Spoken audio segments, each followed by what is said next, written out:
बिल्कुल महिमा, मैं चाहता हूं कि एक ऐसा मैसेज दो ताकि जैसे तेरे छोटे भाई को स्टेज पे देख के लगा कि मुझे दीदी के साथ इसी कोचिंग में पढ़ के सिलेक्ट होना है, तो मैं चाहता हूं आप रोल मॉडल हैं, आप प्रेरणा स्रोत हैं। एक शानदार सा वो जहां 9th 10th के बाद से लेके और एम्स ऋषिकेश तक जाने के भी जर्नी जो है ना, वो अपने छोटे बहन भाइयों को, आपके साथ के बच्चे ऐसे भी हो सकते हैं बेटा जो सिलेक्ट नहीं हो पाए रिपीटर्स, उनके नाम मैसेज दे। एक बार मेरी बेटी जो ताले बजाए और बड़े खुल के अपनी बात रखे बेटा जी। अगले 10 मिनट आपके नाम है। थैंक यू सर, मुझे इतने बड़े प्लेटफॉर्म पे बोलने का मौका दिया। मैं बहुत गर्व फील कर रही हूँ कि मेरे घर पे आप सब आए हैं। और जैसे कि आपको बताया, मेरा नाम महिमा चौधरी है। मैंने अभी 2020 का नीट क्रैक किया। 665 मार्क्स थे मेरे, ऑल इंडिया रैंक 1712 थी। उससे पहले मैंने एक अटेम्प्ट दिया था, उसमें 552 मार्क्स थे। कट ऑफ लगभग 575 थी। उस टाइम जो आपको फील होता है, जब आप बिल्कुल मार्जिन पे आके रह जाते हैं, तो फील आपको कम होता है। आप जब अपने पेरेंट्स को देखते हो, वो आपको कुछ बोलते नहीं है। आपने देखा होगा मम्मी अक्सर भावुक हो जाती है। मम्मी को आप देख सकते हो, वो खुश हैं, वो दुखी हैं आज, वो गुस्से में हैं आज। पापा का सेम रहता है, पापा के इमोशंस देखे नहीं जाते। और जिस दिन वो इमोशंस दिख जाते हैं ना, मतलब आपने कुछ या तो कुछ बहुत ही अच्छा कर दिया या मतलब गड़बड़ किया आपने। तो जब मेरा रिजल्ट आया, पापा यही बोल रहे थे कोई बात नहीं, हो जाएगा, अगली बार हो जाएगा। लेकिन जो उनके पीछे जो उन्हें भाव देखे ना, उनके उस हो जाएगा बोलने में जो भाव था ना, उसको मैंने बहुत फील किया कि आज मेरी वजह से मेरे पापा को ये बोलना पड़ रहा है। वरना वो ये बोलते कि मतलब वो सबसे बात कर रहे होते, कॉन्ग्रेचुलेशंस बोल रहे होते उनको सब, लेकिन उन्हें ये बोलना पड़ रहा है हो जाएगा बेटा अगली बार। वो चीज़ में बहुत ही ज़्यादा फील हुई। और जैसे सर ने बोला, तो जब मैं बच्ची थी तो मैं बोलूँगी मैं बहुत ही लो सेल्फ एस्टीम वाली लड़की थी। मतलब सेल्फ कॉन्फिडेंस कुछ नहीं था। मेरा self confidence build Narendra sir ने किया। सही में मैं सर को बहुत ज़्यादा थैंक यू बोलना चाहूँगी। उन्होंने मुझे क्लास में जैसे आगे बुला के बोलना और काफ़ी प्रेरित किया उन्होंने मुझे बहुत। और अब मैं शायद कॉन्फिडेंस की तो मुझे नहीं लगता सर की वजह से कोई कमी है। और फिर मैं गई गुरुकुल स्कूल में 9th में मैं वहाँ पे थोड़ी इंट्रोवर्ट सी थी, ज़्यादा बोलती नहीं थी। 10th में मैं वहाँ पे मेरी मम्मी की पोस्टिंग बाड़मेर हो गई थी, तो थोड़ा सा मतलब घर पे ही हो गया था कि कहाँ रहेगी। तो मैं वहाँ हॉस्टल में रही थी 10th के बाद। मैंने 10th 11th 12th तीनों वहीं हॉस्टल में रही। और फिर मैं CLC में आ गई। 2 साल मैंने वहाँ तैयारी की। अब CLC में फर्स्ट ईयर में गई थी, तो मेरे साथ क्या हुआ, स्कूल से जब बच्चा जाता है तो उसे पता नहीं होता क्या पढ़ना है। फर्स्ट ईयर जो वो असेंबली में बोलते थे मैं वो चीज़ पढ़ती थी, लेकिन अपन को एग्जैक्ट तरीका नहीं पता होता कि कैसे उसको कवर करें हम। उस चीज़ को प्रॉब्लम को मैंने बहुत फेस किया। ऐसा नहीं है फर्स्ट ईयर मैंने पढ़ाई नहीं की, मैंने बहुत पढ़ी, लेकिन वो जब आपको एग्जैक्ट तरीका नहीं पता होता, डायरेक्शन नहीं मिलती। बॉस बहुत गाइड करते थे, लेकिन जब तक आपको एक खुद ओवरऑल आइडिया नहीं होता आप वहाँ तक नहीं पहुँच सकते। जब फर्स्ट ईयर नहीं हुआ तो फिर नेक्स्ट ईयर जब मैं आई तो थोड़ा आइडिया था कि अपन को कैसे पढ़ना है।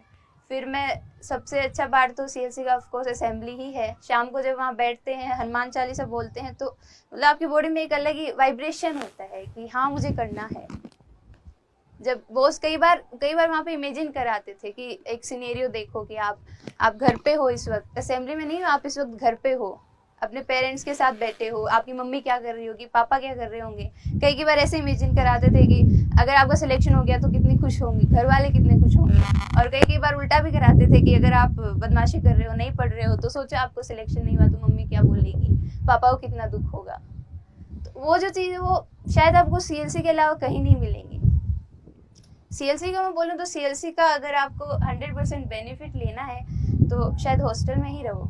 मैं वहाँ हॉस्टल में रही थी, मैं वहाँ नाजी हॉस्टल में थी। 6th फ्लोर पे मेरा रूम था। वहाँ मुझे ममता में मेरी वार्डन थी। अच्छी चीज है, आप वार्डन का नाम भी कोट कर रहे हैं, मतलब केयर जो करता है उसके नाम कोट करते हैं। वो इतनी केयर करती थी मेरे जैसे एक माइनर छोड़ के, मतलब एक संडे छोड़ के एक संडे माइनर होता है, तो हर माइनर के बाद वो मेरे रूम में आती थी। मुझे बोलती थी कि महिमा कितने मार्क्स आए। कई बार कम आते थे, कई बार ज़्यादा। कम आते थे वो मुझे बोलती थी क्या हुआ, आसपास की लड़कियाँ परेशान करती हैं, ऐसा कुछ।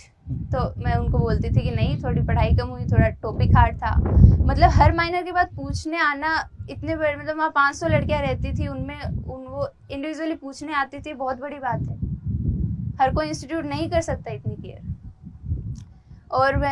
और तो ममता मैम का तो मैं क्या ही बोलूँ, मतलब मम्मी की तरह रूम में आके डांटती थी कि फ्रूट्स क्यों नहीं खाए तूने, वो सड़ रहे हैं, उनको खा।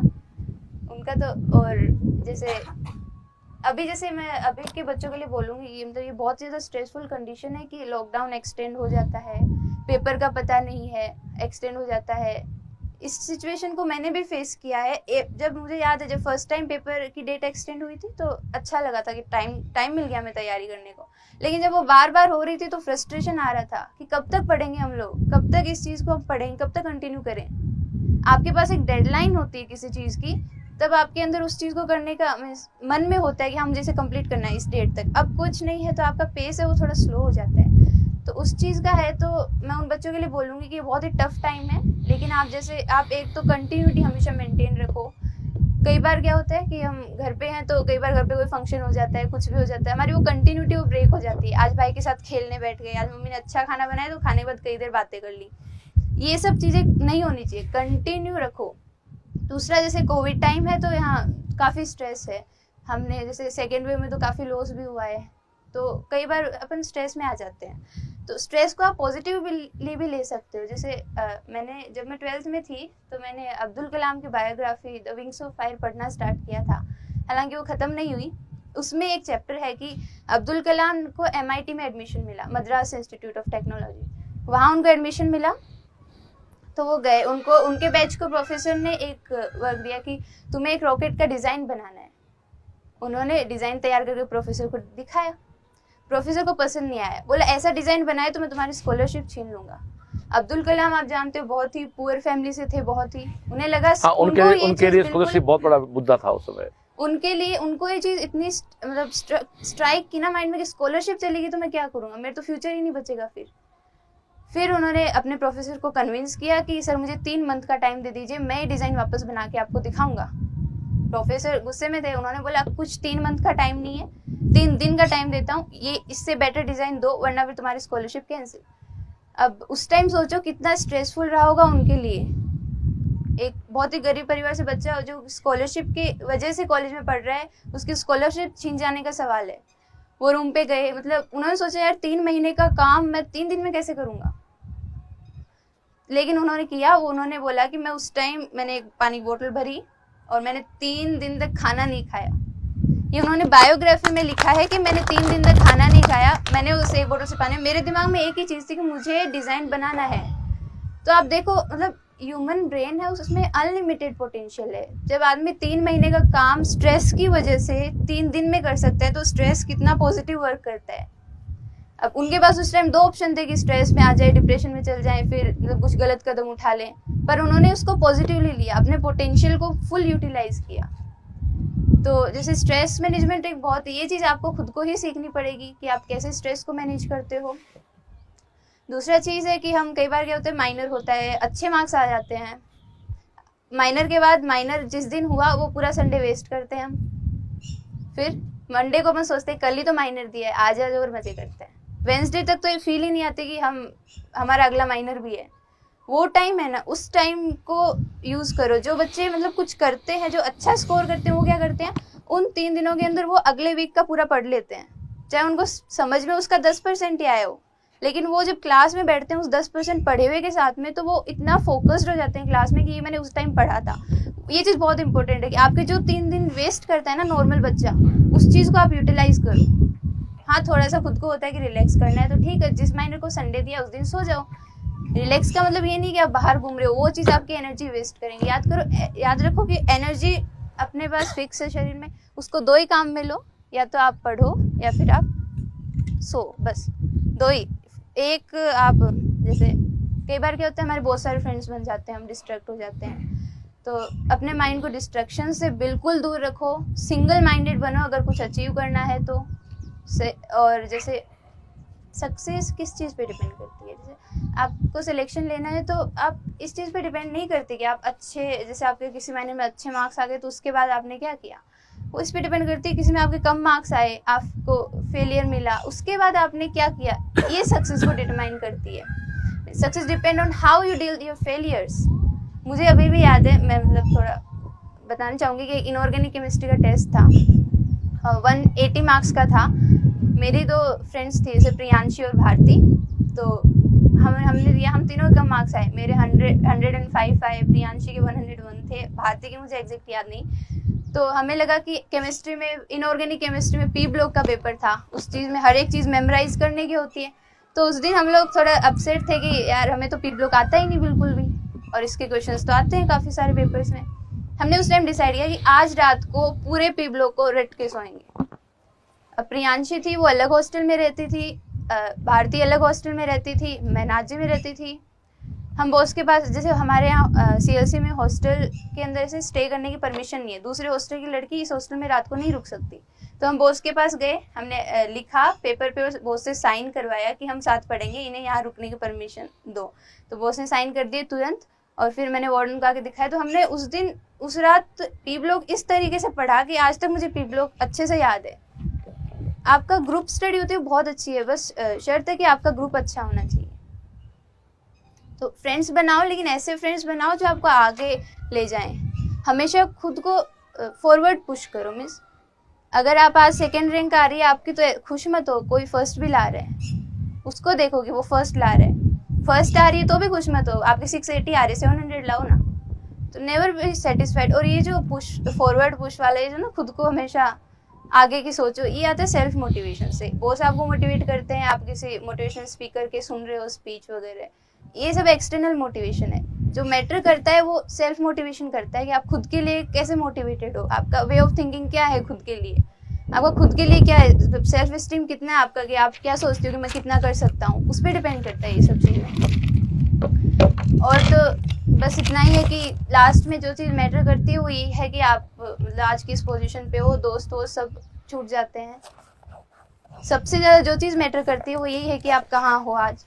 क्योंकि जैसे बॉस बोलते हैं बाकी सब सपने होते हैं, अपने तो अपने होते हैं, फाइनली आपको आके घर में ही बैठना है, सब छूट जाते हैं, ये नहीं छूटते, इनके लिए करो। क्या बात है भैया, क्या बातें करते हैं बच्चे यार। और जैसे आप कुछ अचीव भी कर लो तो हमेशा सोसाइटी के लिए प्रोडक्टिव बनो। ये मैटर नहीं करता आपके पास कितनी डिग्री, आपने MBBS कर लिया, MD कर लिया, MS कर लिया, ये मैटर नहीं करता। उससे आपकी सोसाइटी को कितना मिल रहा है वो चीज़ मैटर करती है। फिलहाल आप तो अपन तो जैसे नीट की तैयारी करते हैं, तो एक ही चीज़ बोलूँगी, don't be demotivated, stay focused, be single minded. ये चीज़ बहुत मैटर करती है। आपका जब भी दिमाग डाइवर्ट हो, आप कुछ अलग करने चलो, आपके दिमाग में एक वर्ड स्ट्राइक करना चाहिए कि बी सिंगल माइंडेड। एक ही चीज़ देख के मुझे नीट करनी है, ये चीज़ बहुत मैटर करती है। फुल जो भी करो कंसंट्रेशन से करो, अपना 100%। एक बहुत अच्छा बोलते भी हैं कि be the best version of your self, खुद का बेस्ट वर्जन बनो कि मैं इससे अच्छा नहीं कर सकता था, मैंने मेरा 100% दे दिया। फिर आप फेल भी होगे ना तो भी खुद के ऊपर वो नहीं होगा कि मैंने मेरा पूरा नहीं किया, मैंने मेरा पूरा दिया, वो रखो। इतना मतलब इतना हार्डवर्क करो कि जिस दिन आपका मोमेंट आए ना, आप ये बोल सको मैंने ये किया है, प्राउडली आप ये बोल सको। और तो बाकी तो मोटिवेशन तो बॉस कर ही देते हैं। क्या बात, क्या दोस्तों, मैं ये कह सकता हूं कि मैंने मेरे बहुत से बच्चों को सुना है। मैं सबसे पहले किसी बच्चे के स्पीच से प्रभावित हुआ था, विकास गुजर से हुआ था। सुनील सर आप जानते हो तो। जी बस। विकास गुजर एक खितरे का बच्चा था, विद 12th जो उदयपुर RNT में गया था, जिसके 12वीं के साथ mister Mahendra Drona board foundation के बच्चे के 99% आए थे बोर्ड में। फिजिक्स में कंप्लीट थे, केमिस्ट्री में कंप्लीट थे, बायो में केवल उसका 1 नंबर कम था। 300 में से 290 मार्क्स थे, ये 99% बन जाते हैं। उसका स्पीच सुन के मुझे लगा था कि श्रवण तुमने अच्छे बच्चे तैयार किए हैं। आज उसके बाद मुझे इसको स्वीकारने में कोई बुराई नहीं है। आप सेकंड बच्चे से हैं, जिसके सुन के अच्छा लगा मेरे को।